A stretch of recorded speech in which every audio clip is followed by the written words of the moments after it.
देखो, rotation motion, मैं इसको बोलूंगा सिंप्लीफाइड। देखो, रोटेशन मोशन का जो टॉपिक है वो जो टफ लगता है, एक्चुअली टफ नहीं है, थोड़ा सा बड़ा है। बेसिकली अगर बातें समझते चलो तो आराम से समझ में आता है। Even you can enjoy this chapter. देखो, सबसे पहली बात मैं बात करता हूं ट्रांसलेटरी मोशन।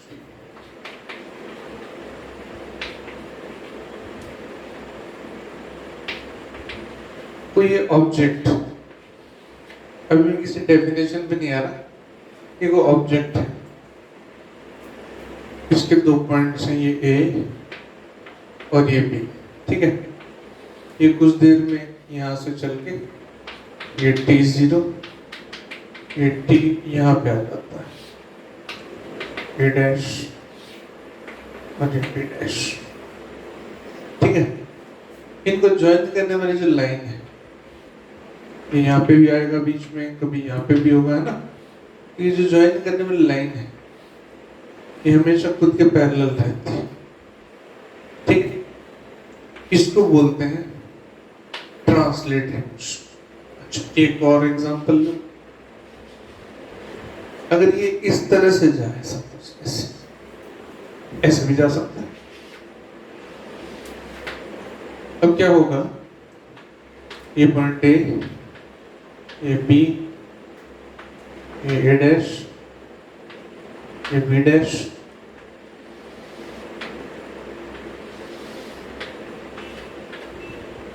अब ये जो लाइन है ये इस तरह से रहेगी, यहाँ पे ऐसे।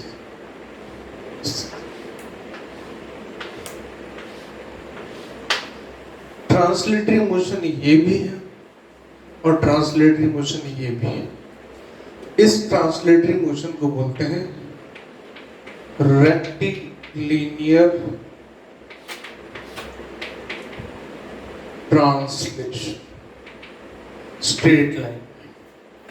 ये भी ट्रांसलेशन है, लेकिन इसका नाम है कर्वी लीनियर ट्रांसलेशन।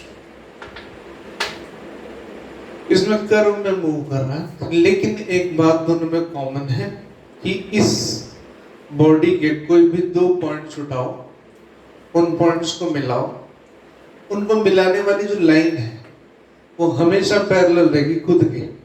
जहां से स्टार्टिंग हुई थी, ये सब पैरेलल रहेगी। यहाँ भी यही बात है, ये सब ऐसे सीधी पैरेलल रहे खुद की। तो ट्रांसलेटरी मोशन का मतलब ये है कि कोई बॉडी इस तरह से मूव करे कि किन्हीं दो पॉइंट्स को ज्वाइन करने वाली जो लाइन है वो हमेशा खुद के पैरेलल रहे। तो मोशन कैसी है? ट्रांसलेटरी। ट्रांसलेटरी रेक्टिलिनियर भी हो सकती है, स्ट्रेट लाइन, या कर्व में भी हो सकती है, ये ट्रांसलेटरी मोशन। अब मैं इसकी बात क्यों कर रहा हूं? रोटेशन मोशन में क्या होता है, ऐसा ही कोई ऑब्जेक्ट ले, उसमें हम ये बात ढूंढने की कोशिश करते हैं। ऐसा ऑब्जेक्ट लिया, इसको यहां फिक्स कर दिया, ठीक है भाई, ऐसे यूं झुलाएंगे इसको, ठीक है।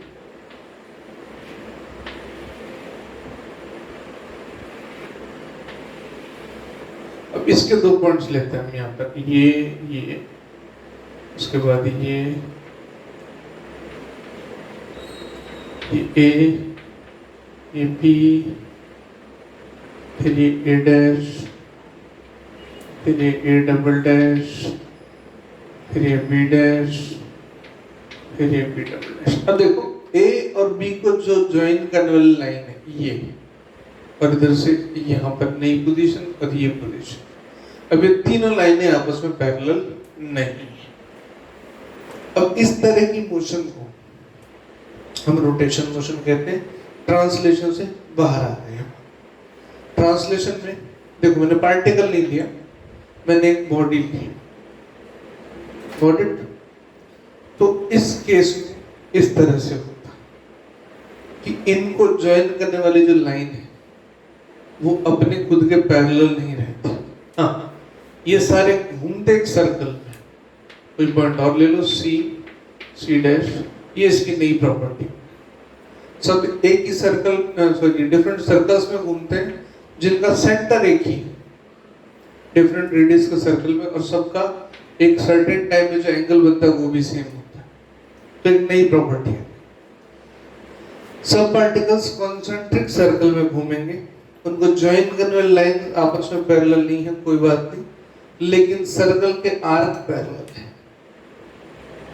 सब एक ही सेंटर पर कॉन्सेंट्रिक सर्कल में सब मूव करते हैं। ये सिंपल सी डेफिनेशन है रोटेशन मोशन,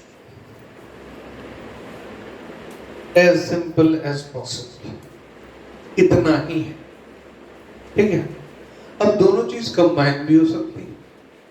कोई चीज, ये एक रिजिड बॉडी है, तुमको ये ट्रांसलेट भी करे और रोटेट भी करे, बिल्कुल कर सकते, कोई दिक्कत नहीं। वो हम आगे देखेंगे। जैसे एक रेगुलर शेप बॉडीज की बात करेंगे, तो एक बेसिक इंट्रोडक्शन, कोई बहुत बड़ी बात मैंने नहीं बोली है।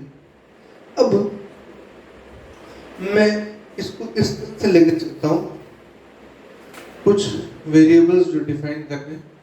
जैसे एक सिंपल सा एग्जांपल समझो, मेरे पास एक वायर है, मासलेस वायर मान लेता हूँ, यहाँ पर एक पार्टिकल बना है m mass.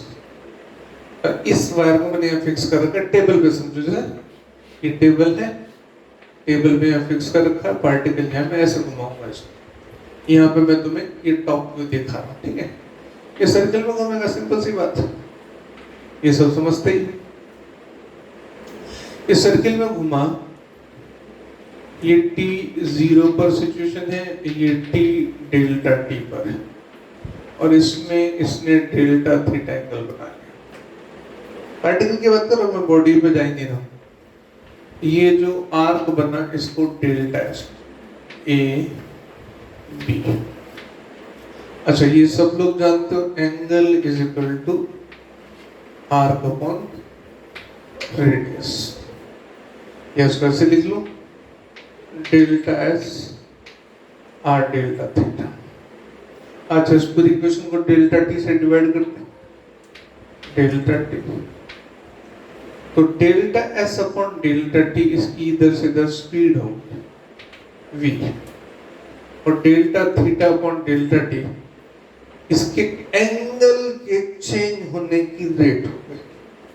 Delta S upon delta T rate of change of linear distance या कर्वीलिनियर डिस्टेंस बोल सकते, ठीक।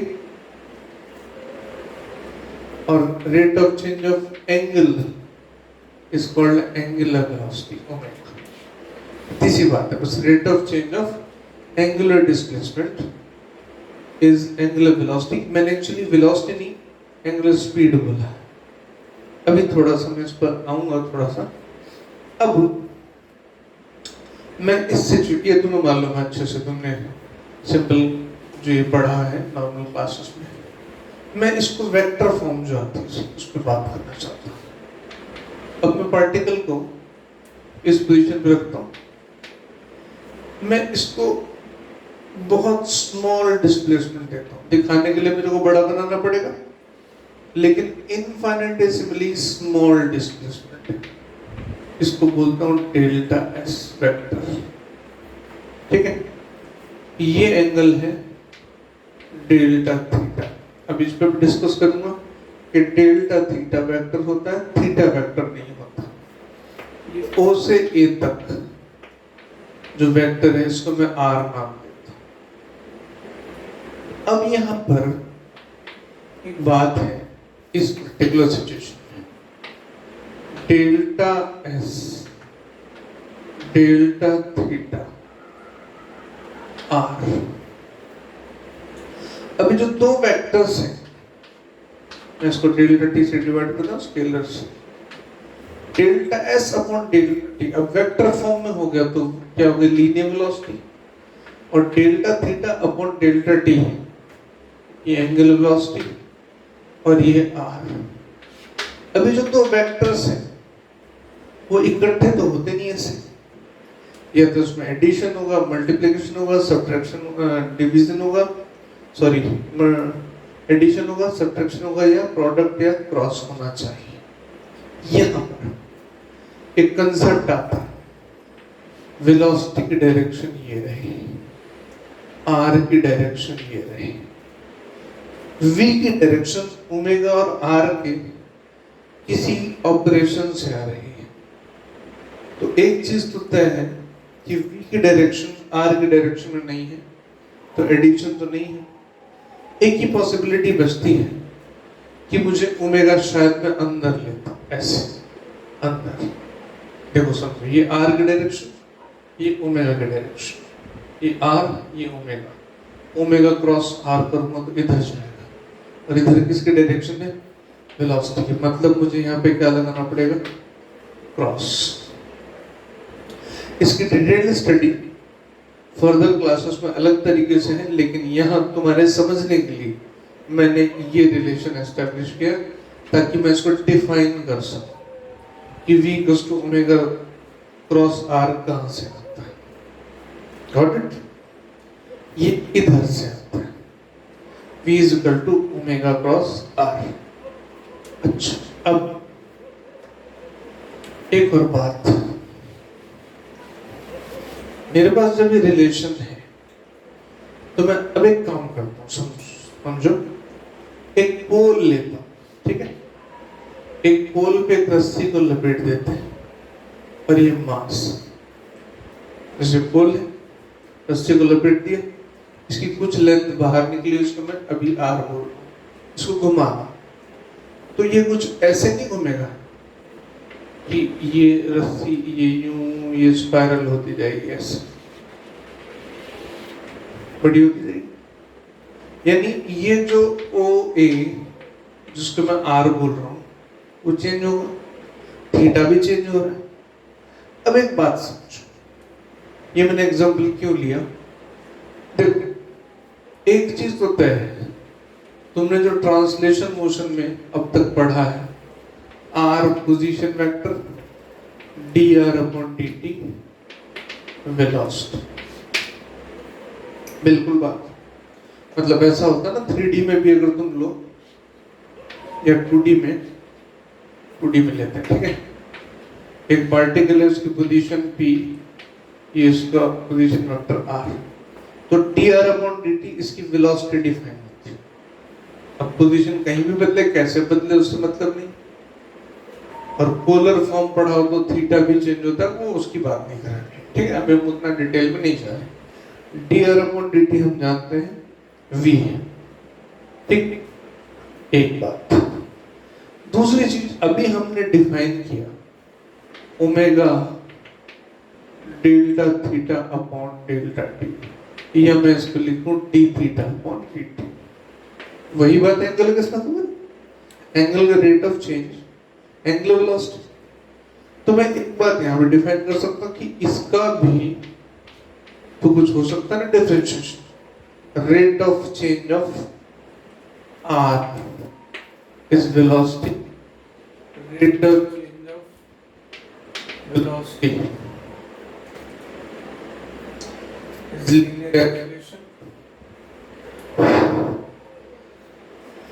ऐसे ही D omega upon D T, इसको बोलते हैं एंगुलर एक्सेलरेशन।